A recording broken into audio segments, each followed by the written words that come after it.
বাংলাদেশ থেকে ভারতে আপাতত বন্ধ রয়েছে ইলিশ রপ্তানি, আর সরবরাহে ঘাটতি দেখা দেয় কলকাতা ও ত্রিপুরাতে বেড়ে গেছে ইলিশের দাম। আবার অবৈধ পথে দেশটিতে যাওয়া কিছু মাছ বিক্রি হচ্ছে বেশ চড়া দামে।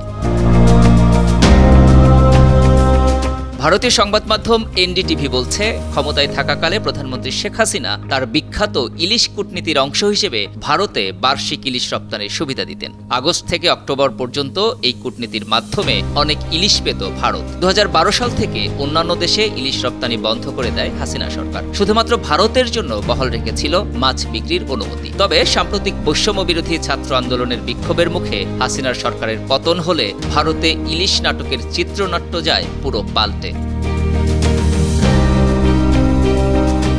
এনডিটিভি বলছে, শুধুমাত্র পশ্চিমবঙ্গ বা কলকাতা নয়, দেশটির আরেক রাজ্য ত্রিপুরাতে দেখা দিয়েছে ইলিশ সংকট। ভারতের উত্তর পূর্বাঞ্চলীয় এই রাজ্যটি পদার ইলিশের অন্যতম প্রধান ক্রেতা, এবং সেখানে এই সুস্বাদু খাবারের সরবরাহ বন্ধ হয়ে গেছে।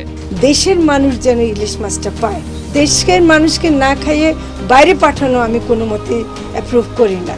সংবাদ মাধ্যম এনডিটিভি কলকাতা ও ত্রিপুরার বেশ কয়েকজন মাছ বিক্রেতার সাথে কথা বলেছে। শঙ্কর পাল নামে কলকাতার এক মাছ ব্যবসায়ী বলেন, বাংলাদেশি ইলিশের সরবরাহে আকস্মিক পতন ঘটেছে, তাই দাম বেড়ে যাচ্ছে।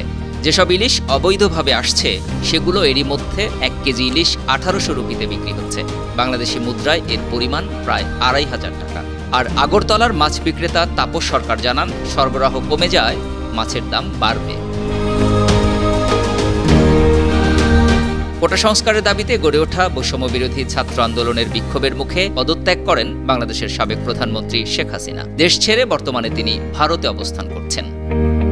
আন্তর্জাতিক ডেস্ক, 52 টিভি।